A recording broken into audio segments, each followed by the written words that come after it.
G'day good people. Okay, I'm going to try and do it on here because I've had to clear the phone, cameras are playing up, etc. I think I have to get myself some good gear and catch up to Mr. Brian Remington over in the States from Ride with Two Indians, and because I love his edit. Anyway, look at this, will you?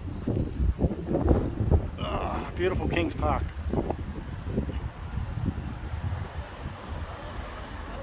Absolutely beautiful. Alright, I'll quickly try and touch on and get this done.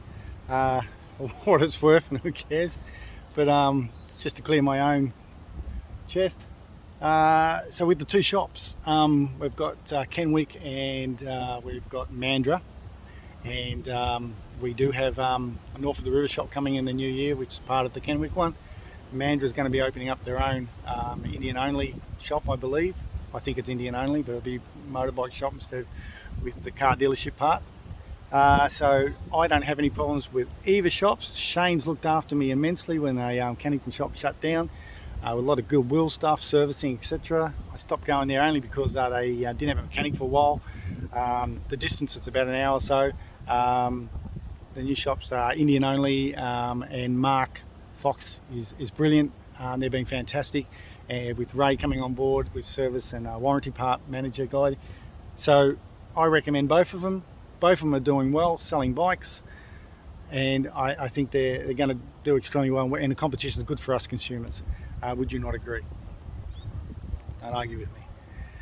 I'll win, because it's just me here. What else? Silverton. Okay, Silverton. Rightio. Let me have a think. Alrighty. So,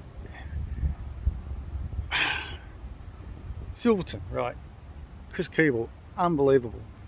Chris knows how I feel about it. I think she's brilliant. Aussie and Indian barbering biker. She's had to adapt to so many situations with what's going on with COVID and the Silverton shit show that happened because everything got cancelled and the amount of work that she put in. It was unbelievable. I've got nothing but full respect for her. So this is no disrespect to Chris at all. It's just mainly what was happening over here in Silvo. I know bits was happening over in the eastern states with bits of people, riders complaining about going 200 k's to the event. We were crossing the Nullarbor, for fuck's sake.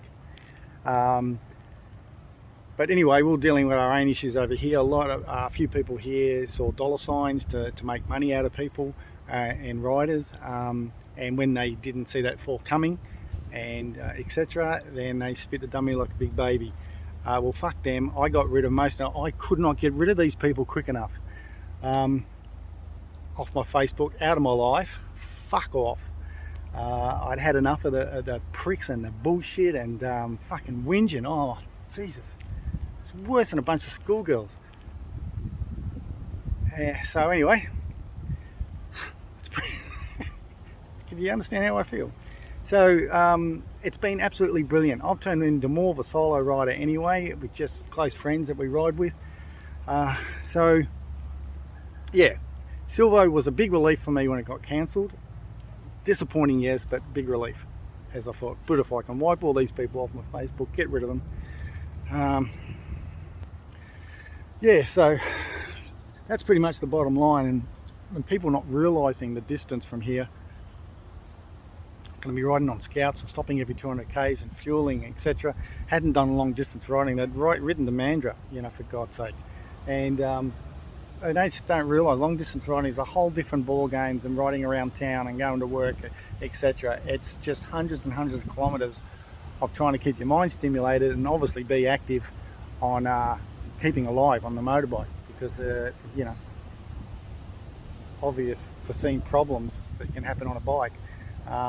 With less protection in a car, etc. So there was all these factors, and it was a headache for me, and I hate to think what it was like for Chris over there with a lot of other people that just had negative comments and why you're having in Silvo, and not realising the what's the word I'm looking for, the magnitude of how that sort of stuff's got to be sent out. I mean, she was just brilliant in instigating all that. Yeah, I'll pat myself on the back. I came back from Minnesota from 2016, do the Indian motorcycle event to set the record and we got it at 274 in Minnesota and Twin Cities. Came back with the idea. Indian shop weren't interested. Indian weren't interested. No one wanted to listen to me. Didn't see the foresight of what was going on. I met Chris, mentioned it to her. First one who said, "Oh my God, I love that idea." I said, "Well, if you don't mind, sorry, she event manager and all the rest of it. I don't have the expertise all the time, or the patience." And passed it on to her, and we were a bunch of little sidekicks around Australia helping her where we could. And she's 99.9% Chris. Absolutely full respect. So anyway, that's pretty much why I was completely and happy, relieved, mostly to get rid of the two-faced arseholes that just because they ride an Indian motorcycle doesn't make them a good person or whatever. The problem is when you get to know people too well, you get to know their faults and all their shortcomings, as opposed to just going and having a coffee and a burger. So as we know, as we get older, we just pick and choose our friends, and the smaller the number, the better.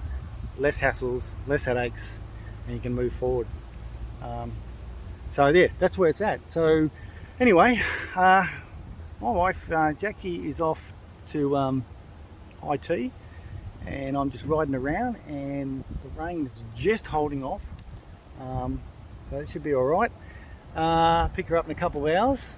So I'm just going to ride around, and as I said, we're in this beautiful Kings Park, and hopefully next year we've still got the Tassie ride on for 5 weeks from here to Tassie and back. So anyway guys, I hope you're all well. All around the world, of all the friends and Indian riders I've got there, mainly now the ones I'm in contact with or I know or I've met. That's my goal, clearing out 500 or so from Facebook. So there you go, wacko. Ride safe everybody, and hope you're getting through all this crap, and let's hope it all subsides by the end of the year and we can get on with some sort of normal life. Ride safe, take care. TCB, 2 Digby's, just the one at the moment. Oh, and a Jackie interview coming up, because I had a few people saying, I want to know more about that woman that you ride with. Jack, yeah, that's her name. We'll get a little bit of information on her and how she enjoys the rides. So if you've got any questions for Jackie, comment down below, get on the 2 Digby's, and I'll fire them at her without any warning, which I'm good at doing. Cheers guys, take care.